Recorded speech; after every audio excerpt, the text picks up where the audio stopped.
So there have been countless number of studies on Wall Street, mainly for what it's like, how it is done, and if there's anything that is right should be legal.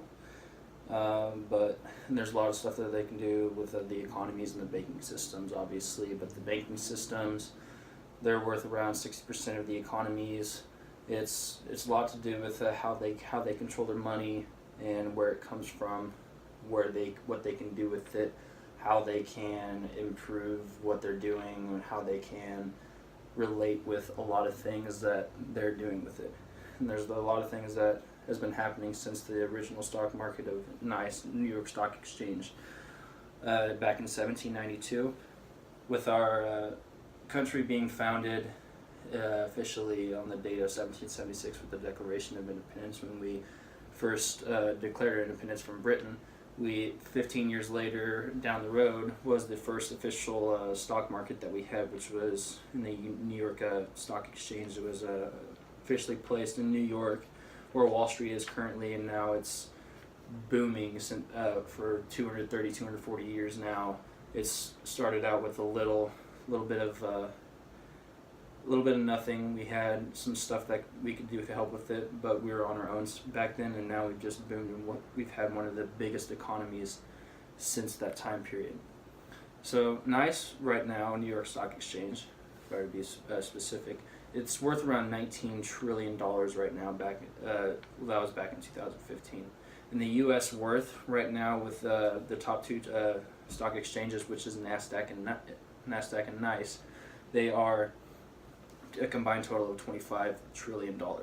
That's not including all of the world exchanges, London, Tokyo, China, and all those Russia, all those big corporations that are back in there. And the two main things that I want to talk about are the reform and the capabilities of Wall Street, and how it affects our daily lives, and how it can affect how we live, how there's just a lot of things that you can go with it. So reform by itself does not necessarily mean to change. Well, it does mean change, but it doesn't really say not to take away or to add towards the actual thing.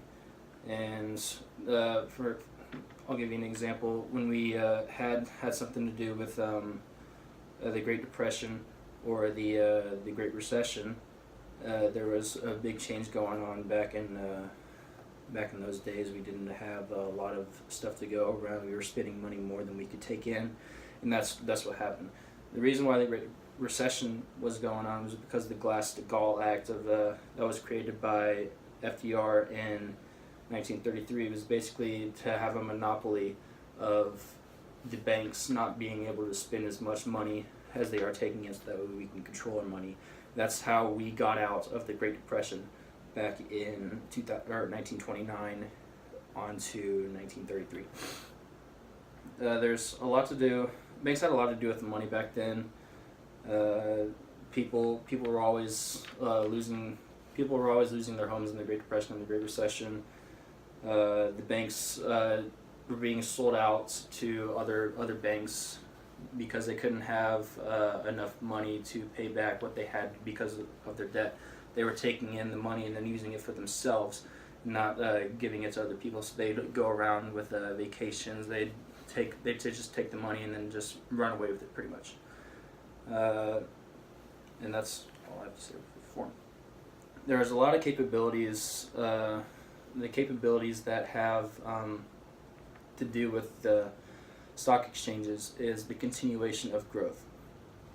And what I mean by that is NYSE, New York Stock Exchange, over the 230, 240 years has been continuing to grow.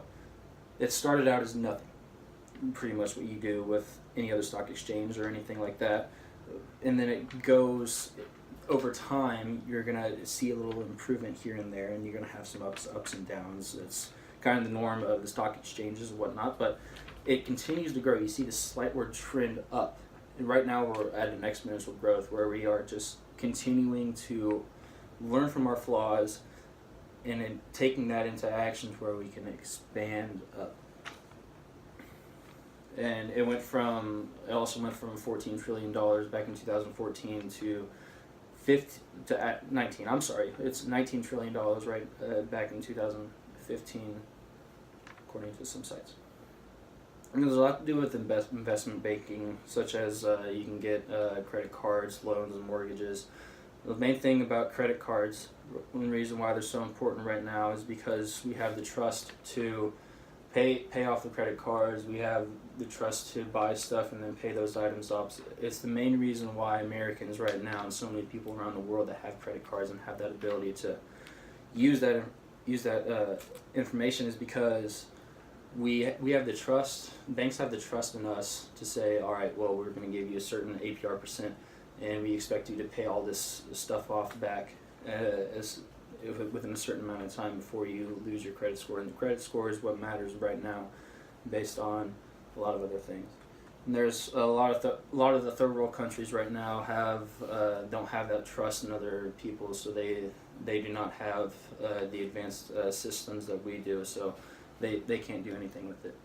So the conclusion goes back to the reforming capabilities, the reform being the changes and how we can do a lot of things with those changes, and how we've seen those changes go over time with the Great Depression, Great Recessions. We've gotten out of those troughs, those low points in the years, and then we've bounced back with it. So we're changing what we're doing. We're not trying to be selfish with their money and not trying to go off and do other things with it. And then the capabilities of what we have is a lot to do with the upward growth, like I said, and it goes back to investment banking with the credit cards, loans, mortgages, and how all those can tie back to one another.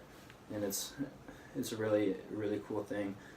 And in the investment banking, as I said earlier, you can take a certain amount of money and invest for, say, $5,000, and over time, say 50 years, if you want to do it as a 1% increase per year, you're going to have $50,000 in the near future. And that all goes back to the credit cards capabilities, reforming loans and mortgages.